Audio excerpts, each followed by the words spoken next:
Boot camp in LA nearly broke me. But I came out a soldier.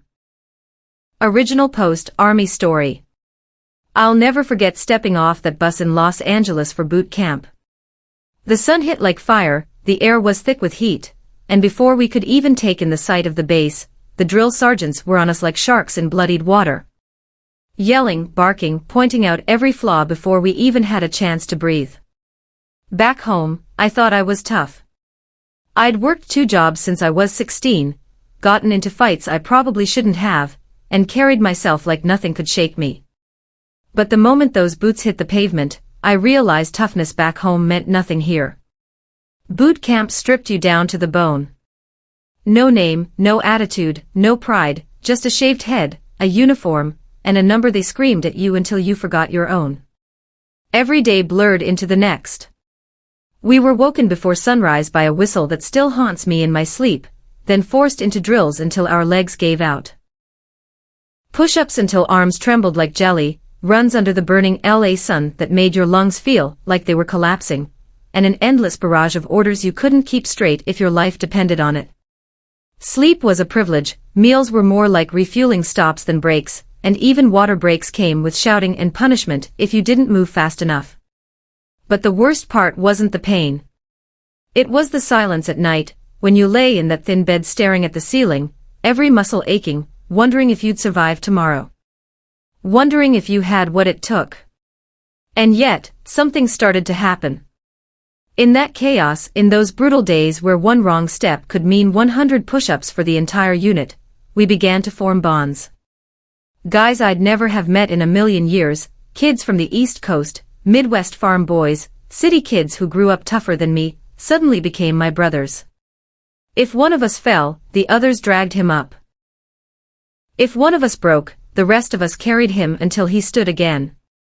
By the time the first few weeks ended, I was unrecognizable from the kid who stepped off that bus. My body was harder, my mind sharper, but more than that, I understood what it meant to be part of something bigger than myself. Boot camp wasn't just about building soldiers. It was about tearing us down until there was nothing left but grit, and then rebuilding us into something unbreakable. And deep down, through the pain and exhaustion, I started to believe, maybe I really could be a soldier. Update 1: The hug incident. It happened about 3 weeks into boot camp. By then, we were all running on fumes, no sleep, no real breaks, just pure exhaustion and discipline drilled into our skulls. One of the guys in my unit, Martinez, had gotten a letter from home that broke him. His girlfriend had left him, and the words crushed him harder than any punishment we'd faced. That night, he sat on his bunk with his head in his hands, shaking, trying to hide it from the rest of us. I didn't think. I just acted. I sat down next to him, put a hand on his shoulder, and pulled him into a quick hug, a silent way of saying, "You're not alone, man." But of course, nothing goes unseen in boot camp. The next morning, during formation, our drill sergeant's eyes locked onto me like a hawk spotting prey. "You think this is summer camp?" he barked, storming up until his brim nearly smacked my forehead. "You think we're here for hugs and kumbaya? This is the United States Army, Private." I stood frozen, heart pounding, as he tore into me in front of everyone. For a second, I thought he was actually going to knock me flat with his words alone. "Drop and give me 50, he screamed, and before I could even get to the ground, he added, "For the whole platoon." Groans erupted around me as everyone hit the dirt. Push-ups in the dirt, under the blazing sun, sweat dripping into our eyes while the sergeant paced like a wolf, barking about how one man's weakness infects the whole damn unit. I felt every glare burning into me. My arms screamed with each push-up, but the weight of my brother's suffering because of me hurt worse. When it was finally over, we staggered back into line, filthy, sweaty, and drained. I expected Martinez to hate me. Instead, he gave me a small nod, eyes still red but grateful. That's when I realized something. The drill sergeants could punish us, break us down, and strip us of everything but the bond we were building. That was unshakable. And I'd take the punishment again if it meant one of my brothers didn't feel alone in this hell. Update 2: The breaking point. If boot camp had a moment that made or broke you, it was the ruck march. 20 miles, full gear, no excuses. The kind of thing that looked impossible on paper and felt even worse when you were living it. We started before dawn, packs heavy enough to crush your shoulders, rifles cutting into our palms, boots biting at our feet with every step. The drill sergeants didn't sugarcoat it, you quit on this, you don't belong here. By mile 10, my legs were jelly. Every breath felt like sucking fire into my lungs, and the weight on my back felt like it was doubling every hour. Guys started to falter, some collapsing, some vomiting on the side of the road before being dragged back into line. And me? I hit my wall.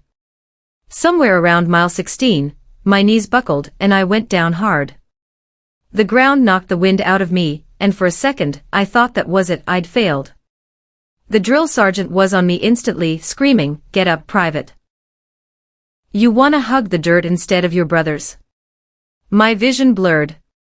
My arms shook as I tried to push myself back up, but my body wasn't listening anymore. I thought of quitting, of raising my hand and saying I couldn't do it. But before I could, I felt hands on my straps. It was Martinez. The same guy I'd hugged weeks earlier, when he was at his breaking point. He yanked me to my feet, teeth gritted. "Come on, man. You carried me. I'm not letting you fall." Then another set of hands, then another. My brothers weren't going to let me fail, even if it meant dragging me mile after mile. Step by step, they kept me moving when my body had already given up. When we finally crossed the finish line, I collapsed into the dirt, pack and all, too exhausted to move. The drill sergeant stood over me, silent for once, before muttering, "Didn't think you had it in you." I wasn't sure if that was praise, or just another way of saying I still had a long way to go. But in that moment, I didn't care. Because I knew one thing, I didn't survive that march alone. Boot camp wasn't about being the toughest. It was about learning you're nothing without the people beside you. And for the first time, I understood what it really meant to be a soldier. Update 3: Graduation Day. The day of graduation came faster than I ever expected. It felt like just yesterday I was stepping off that bus in Los Angeles, cocky and clueless, only to get stripped down until I wasn't even sure who I was anymore. But standing there in formation, uniform pressed, boots polished, rifle at my side, I realized I wasn't that kid anymore. None of us were. We'd been broken, tested, and rebuilt into something stronger. The ceremony wasn't flashy. Families sat in the bleachers, cameras in hand, cheering when they spotted their sons and daughters. The drill sergeants, the same ones who had screamed us into the dirt day after day, stood watching in silence, arms crossed. For the first time, there were no insults, no barking. Just respect. When they called our platoon forward, I felt a lump in my throat. Not just for me, but for Martinez, for every brother and sister who had carried each other when we couldn't carry ourselves. We'd survived together. I spotted my mom in the crowd, tears streaming down her face as she waved at me. I hadn't seen her cry since my dad's funeral. For a moment it hit me, I'd made it. Not just through boot camp, but through every doubt, every voice that told me I wasn't strong enough. After the ceremony, the drill sergeant who'd once punished me for hugging Martinez walked past me.